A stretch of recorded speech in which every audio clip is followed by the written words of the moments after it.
तो बच्चों सर आज हम का जो हमारा तैयारी टॉपिक है, जी बोले। सर हम जो तैयारी करेंगे वो थॉमस की बुक्स से करेंगे, थॉमस कैलकुलस की बुक से। हाँ जी, जो भी आपके पास रेफरेंस बुक्स हैं उसमें से कोई भी यूज कर सकते हैं आप, जो रिकमेंडेड बुक्स हैं। ठीक है। चलिए जी, आज हम डिफाइन करते हैं क्वाड्रेटिक इक्वेशन क्या होती है। आई होप आप लोग पहले वाकिफ होंगे इस टर्म से, तो कुछ अपने अपने आइडियाज जरा शेयर कीजिए, फिर मैं आपको बताता हूँ। जी, कौन बताएगा? जी सर क्वाड्रेटिक इक्वेशन मतलब जिसमें 3 वेरिएबल्स हों, हम्म, 3 दर्जे में सवाल। ना बेटा, क्वाड का मतलब क्या होता है? Sir one sir over four part होता है ये तो। और कोई बोले? क्वाड सर चौथाई मतलब एक का चौथा चौथाई हिस्सा। का जो होता है 1/4 पार्ट होता है। हाँ जी। अच्छा, ठीक है। क्वाड्रेटिक इक्वेशन मैं आपको बताता हूँ बेटा जी। ये जो लफ्ज़ क्वाड्रेटिक है ना, ये असल में डिराइव किया गया है एक लैटिन वर्ड से, वहां से ओरिजिन हुआ है ये। और वो जो लफ्ज़ लैटिन वर्ड में है वो मैं आपके सामने लिख रहा हूँ, वो है क्वाड्रेटम। QUAD।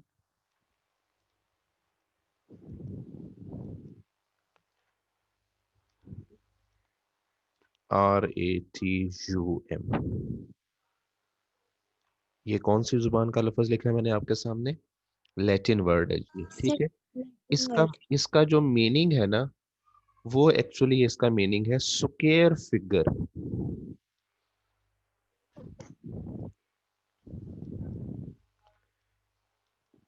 तो स्क्वायर से आप वाकिफ हैं, पार्ट 2 को कहा जाता है।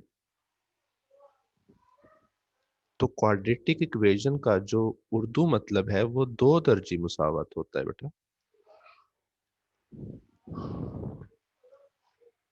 ठीक है, वो जिसे आप सह दर्जी कह रहे थे वो क्यूबिक इक्वेशन होती है।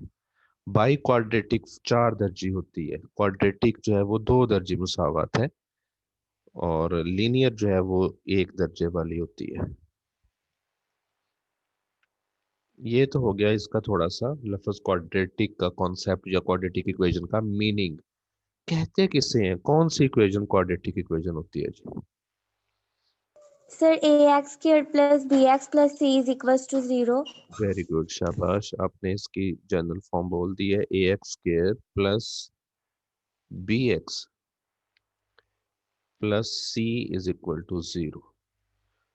और कुछ इसके साथ कोई पाबंदी लगाना चाहेंगे इस पे, या बस ठीक है कि? सर सर मेरा ख्याल है कि ax² + bx² + c is not, मतलब कभी भी ना 0 के इक्वल नहीं, कैसे था, इज नॉट इक्वल्स टू 0। नहीं नहीं, जीरो के इक्वल तो हो गया ना, इक्वेशन इक्वल्स टू हाँ जीरो, जी। इक्वल्स a का साइन a नहीं is होता not equals to 0। है। हाँ जी हाँ जी, where A is not equal to zero. A zero yes नहीं होना चाहिए। अगर ए जीरो हो जी। जाए तो क्या होता है, बोले? लीनियर इक्वेशन बन जाएगी। Very good. देखिए, अगर ये जीरो हो गया तो इट मीन्स ये टर्म खत्म हो गई, और हमारे पास तब हाईएस्ट पावर वन बचेगी, और वो क्वाड्रेटिक इक्वेशन हम कहेंगे रिड्यूस हो गई है लीनियर लीनियर इक्वेशन। तो बल्कि ये एक यस। अहम MCQ है, आपको आपके नोटिस में होना चाहिए। आपसे पूछा जा सकता है कि इसे लीनियर बनाने के लिए ABC पे क्या शर्त होनी चाहिए, या जब ए जीरो हो जाए तो कौन सी इक्वेशन बन जाती है। तो इससे मिलता जुलता कोई MCQ जो है वो भी सामने आ सकता है, ठीक है। वैसे ये जो ABC हैं तमाम, ये रियल नंबर्स होते हैं,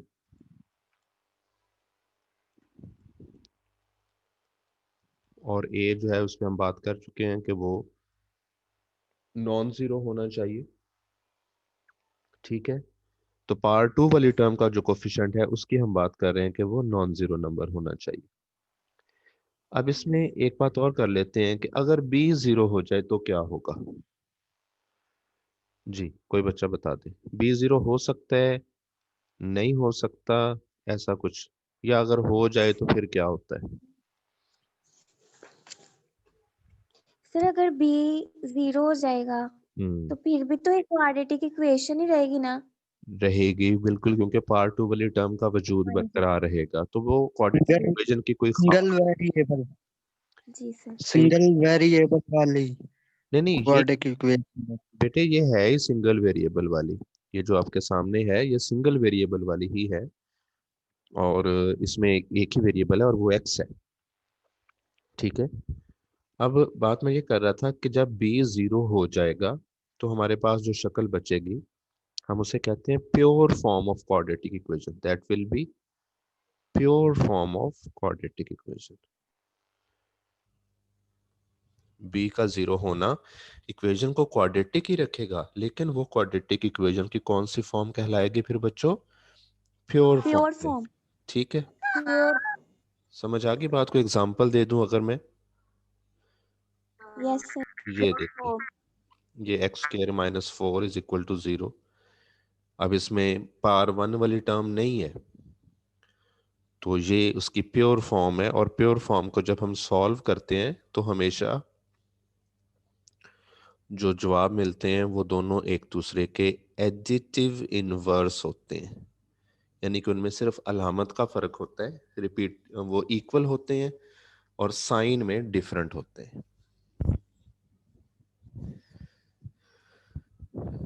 ठीक है जी। Yes sir. अब फिर से सुन लीजिए, अगर आपको जी डिफाइन सर। करना पड़ जाए तो आप लिख सकते हो एन इक्वेशन हैविंग डिग्री 2, एक ऐसी इक्वेशन जिसकी डिग्री 2 हो, और या आप यूं कह सकते हैं an equation of the form, और उसके आगे ये शक्ल लिख सकते हैं, इज कॉल्ड क्वाड्रेटिक इक्वेशन।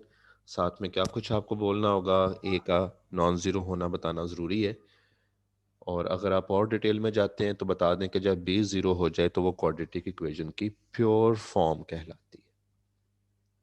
ठीक है जी, समझ आ गई यस बात? सर। हाँ जी सर। ठीक है जी। Sir an equation having degree 2। जी जी, having degree 2 is called quadratic equation. जी सर। इससे आगे अब हम बात करते हैं कि क्वाड्रेटिक इक्वेशन को सॉल्व कैसे करते हैं। हमारा जो बेसिक टॉपिक है, जो सिलेबस आउटलाइन में भी मौजूद है, और हमारे मिड का जो सिलेबस है उसका लास्ट टॉपिक है ये, तो वो है सॉल्यूशन ऑफ क्वाड्रेटिक इक्वेशन।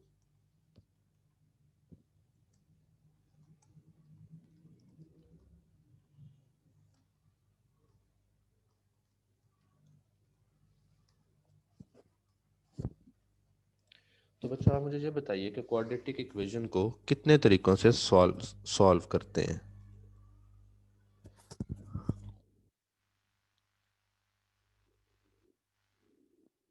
जी बेटा, कोई बताएगा बच्चा? क्वाड्रेटिक इक्वेशन को सर सॉल्व करने के कितने मेथड्स हैं?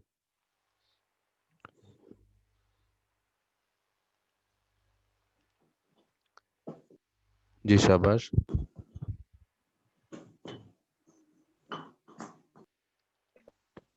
मैं लिखना शुरू कर रहा हूँ। तो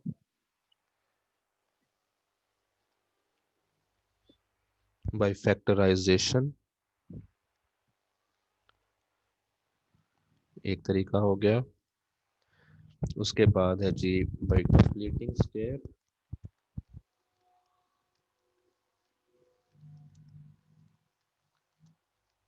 बाय कंप्लीटिंग स्क्वायर मेथड, और नंबर 3 पे आता है जी बाय क्वाड्रेटिक फार्मूला।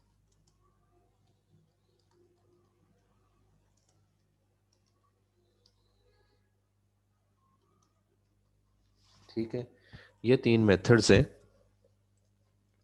जो हम इस्तेमाल कर सकते हैं किस काम के लिए? क्वाड्रेटिक इक्वेशन को सॉल्व करने सोल्व के लिए। करना। ठीक है, समझ आ गई बेटा बात? अब किस मेथड के स्टेप्स क्या हैं वो क्वेश्चन टू क्वेश्चन जी है, सर। वो आपको मैं सिखा देता हूँ। तो अभी कोई ऐसा क्वेश्चन, कोई इक्वेशन सामने रखते हैं जिसे हम सॉल्व कर pi by completing square method, बल्कि शुरू करते हैं पहले हम बाय फैक्टराइजेशन से।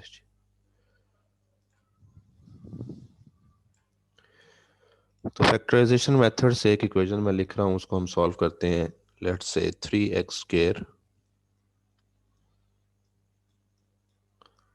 Plus 4x +1 is equal to 0। सबसे पहले तो पहचान कीजिए कि आज ये क्वाड्रेटिक इक्वेशन है। जी सर है। ठीक हो गया। दूसरी बात आपने ये बतानी है कि जब आपको ये कहा जाए कि सॉल्व दिस इक्वेशन, तो आपका क्या माइंड बनता है कि क्या होने वाला है, हम क्या करने वाले हैं?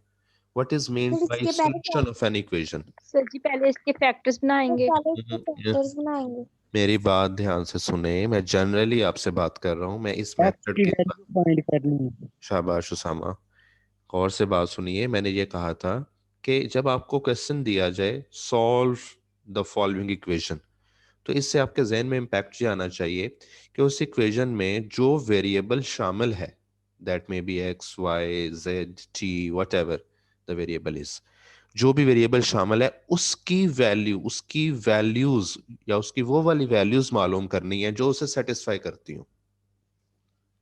अब जब उसने कहा है कि solve the quadratic equation by factorisation method, तो आप अब बताइए क्या कह रहे थे जी, क्या करनी है? पेयरिंग वगैरह कुछ बोल रहे थे आप। जी सर इसके फैक्टर्स बनाएंगे पहले। इसके फैक्टर्स बनाएंगे, कैसे बनाएंगे, क्या तरीका कार होता है उसका?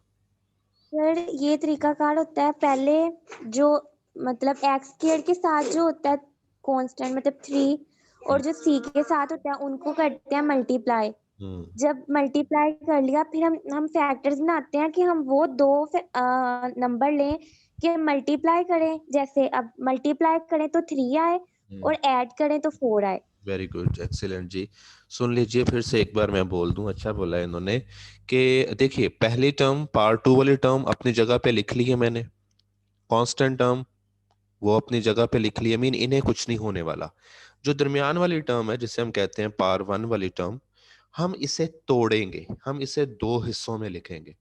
वो दो हिस्से कौन सी बातें मानते हो? इट्स वेरी सिंपल, कि जब हमने इसे तोड़ के दो हिस्से करने हैं, तो इसका मतलब है उन दोनों को जोड़ने से वापस ये तो आता हो ना, यानी कि उन दोनों को ऐड करने से ये दरमियान वाली टर्म मिलती हो, और उन दोनों के प्रोडक्ट से जो हमारी एक्सट्रीम टर्म्स हैं, एक्सट्रीम शुरू वाली और आखिर वाली, उनका प्रोडक्ट आता हो, चाहे कोफिशिएंट्स को सिर्फ डील कर लें या पूरी टर्म्स को डील कर लें।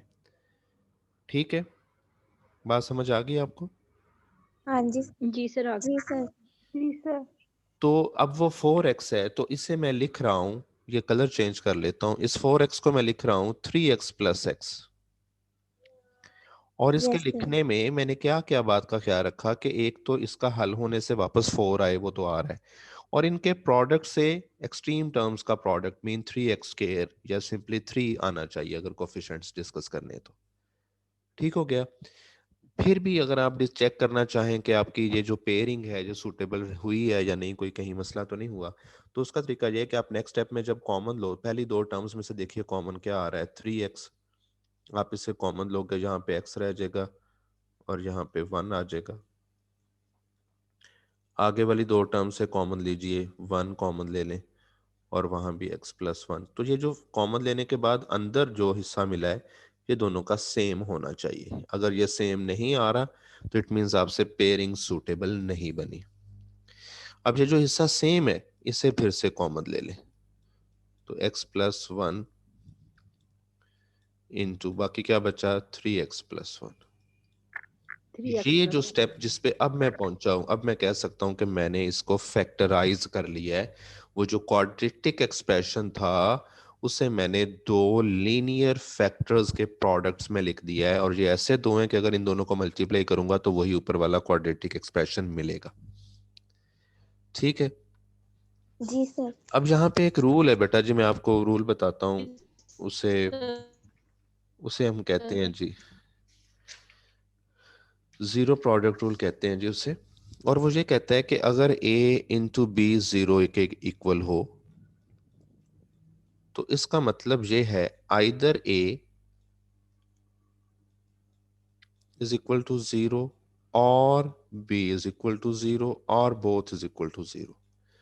दो नंबर्स के ज़रब होने से, दो नंबर के प्रोडक्ट लेने से जवाब 0 आया हुआ है, तो इसकी वजह क्या होगी? उन दोनों में से किसी एक नंबर का 0 होना या फिर दोनों का ही 0 होना। ठीक है। तो इसको जब हम अप्लाई करेंगे तो ये हमारी जो स्टेज है, दोनों फैक्टर्स मल्टीप्लाई होकर 0 दे रहे हैं, तो आइदर और के साथ लिखना चाहिए। बहरहाल आप इसे यूं भी लिख सकते हो, x+1 = 0, दरमियान में कॉमास लगा लें या और लिख लें। दोनों हिस्सों को अलहदा से 0 के इक्वल रख लें और यहाँ से आप इसे x की वैल्यूज के लिए सॉल्व कर दें। ये -1 आ गई और यहाँ से -1/3 आ गई जी। इसे सॉल्यूशन सेट में लिखना है आपने। तो ये आपने सॉल्व कर लिया इस क्वाड्रेटिक इक्वेशन को by which method? By factorisation method. ठीक है, समझ आ गई है यस बात? सर। कोई जी क्वेश्चन हो सर। आपके जहन में इस हवाले से? जी सर। नो सर, क्लियर है। ठीक है।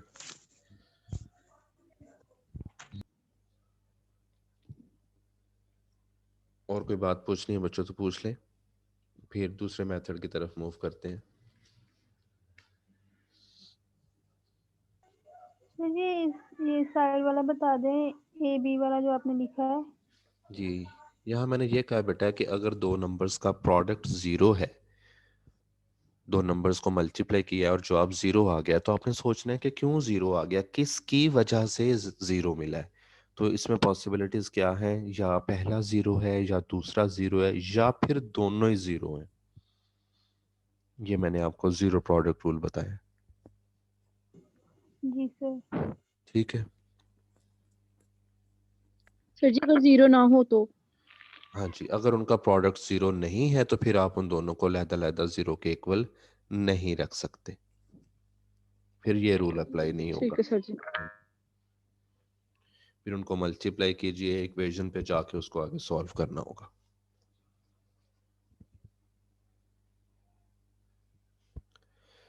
जी, और कोई क्वेश्चन जी? No sir. अब मैं आपको आगे जो है वो जो क्वाड्रेटिक इक्वेशन की जनरल फॉर्म है उसे सॉल्व करना सिखाऊंगा कंप्लीटिंग स्क्वायर मेथड से। और उसमें आपको कंप्लीटिंग स्क्वायर मेथड के सारे स्टेप्स समझ आ जाएंगे, आप किसी भी इक्वेशन को कंप्लीटिंग स्क्वायर मेथड से सॉल्व कर सकोगे और उससे क्वाड्रेटिक फार्मूला डिराइव भी हो जाएगा हमारा। तो इस क्लास का टाइम हमारा कंप्लीट होने वाला है, क्योंकि ये मैं 5 बजे ये वाला सेशन ऑफ होगा हमारा, और फिर नेक्स्ट जो हमारे पास 30 मिनट्स होंगे उसमें हम वो वाले टाइप्स को डिस्कस करेंगे।